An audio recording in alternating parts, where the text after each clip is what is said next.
Je m'appelle Elodie et j'ai 28 ans et aujourd'hui je vais te parler de mon expérience à l'étranger. Eh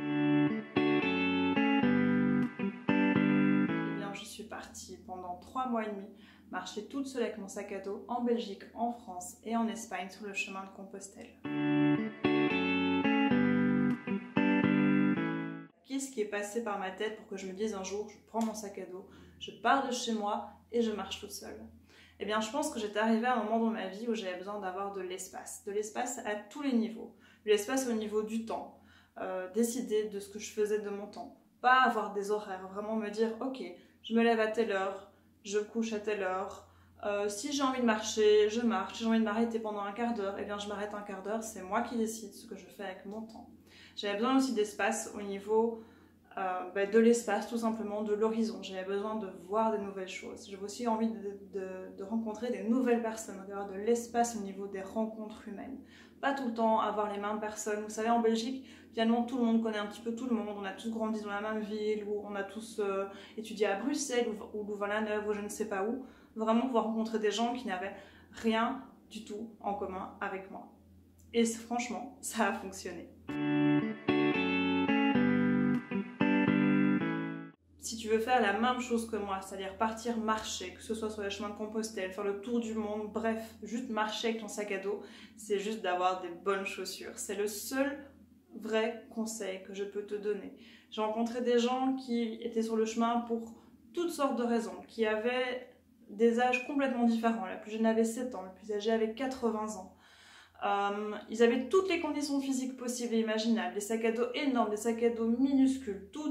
La seule chose qu'on avait en commun, c'était des bonnes chaussures de marche. Donc vraiment, si tu dois marcher avec ton sac à dos, des chaussures de marche, ça va te sauver la vie. C'est quand je me suis perdue. Je me suis à un moment complètement perdue. Je ne savais plus du tout où j'étais. Je n'étais même plus sur ma carte en fait. J'étais tellement perdue que j'étais sortie de la carte que j'avais. Alors là, j'avoue que pour une fois, j'ai vraiment béni la technologie. J'avais Google Maps. Dieu merci, Google Maps m'a dit où j'étais. J'ai pu me retrouver grâce à ça. Un autre moment où c'était un peu plus compliqué, c'était quand je me suis retrouvée en Espagne. J'étais dans les montagnes espagnoles avec tout un groupe de gens. On était 5-6 je crois. Et on s'est retrouvés dans un petit village coincé au milieu des incendies de forêt. Voilà, on était entouré des incendies de forêt. On ne pouvait plus sortir, on ne pouvait plus continuer à marcher, on était vraiment coincés. On ne savait pas vraiment ce qui se passait, on voyait les infos qui passaient à la télévision et tout, mais tout était en espagnol.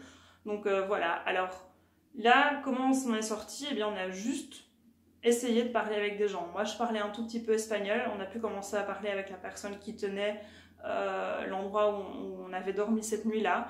Elle a accepté de passer des coups de fil, d'essayer de trouver quelqu'un qui pouvait nous emmener. Donc il y avait une grande voiture, qui voulait bien prendre sa voiture, passer à travers les incendies. Heureusement la route était encore ouverte à ce moment-là.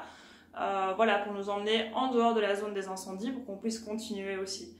Donc voilà, après il faut vraiment te dire que dans n'importe quelle situation, un petit peu embarrassante, il y a toujours des gens qui sont là pour t'aider, toujours. Voilà, bon, tu peux te trouver dans une situation dangereuse. Il faut juste savoir que tu dois garder ta marge de sécurité. Et que si tu gardes une certaine marge de sécurité, tu as toujours des gens qui seront là pour t'aider. Je te le garantis. Ce seraient toutes les personnes que j'ai rencontrées. Alors ça fait un énorme souvenir parce que, crois-moi, en 3 mois et demi, on rencontre beaucoup de personnes. Mais vraiment, voilà, chaque personne t'amène une petite chose en plus. T'amènes une petite connexion, un petit lien d'être humain à être humain comme ça. Pour moi, voyager, c'est vraiment ça, c'est rencontrer des gens. C'est pas avoir d'autres pays, c'est pas avoir de magnifiques paysages. Ça, tu peux le faire chez toi, voir des magnifiques paysages. Sors de chez toi, marche 1 heure, je suis sûre que tu verras quelque chose de très beau, même si tu es au beau milieu de la ville. Non, vraiment, tu peux rencontrer des gens dans ton village, dans ta ville aussi.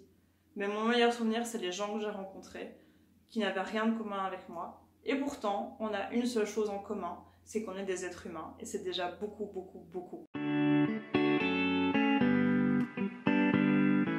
Bah, je crois qu'il n'y en a pas.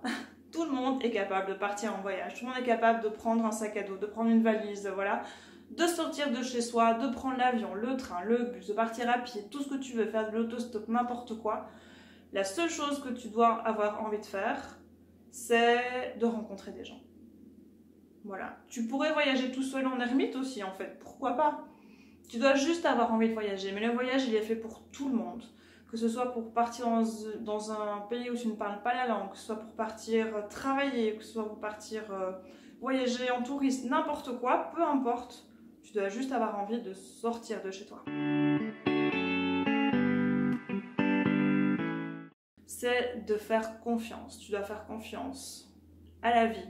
La vie t'amènera toujours là où tu dois être. Même si au moment même tu comprends pas, tu es dans une situation super galère, tu as rencontré des gens super bizarres, il y a toujours une raison.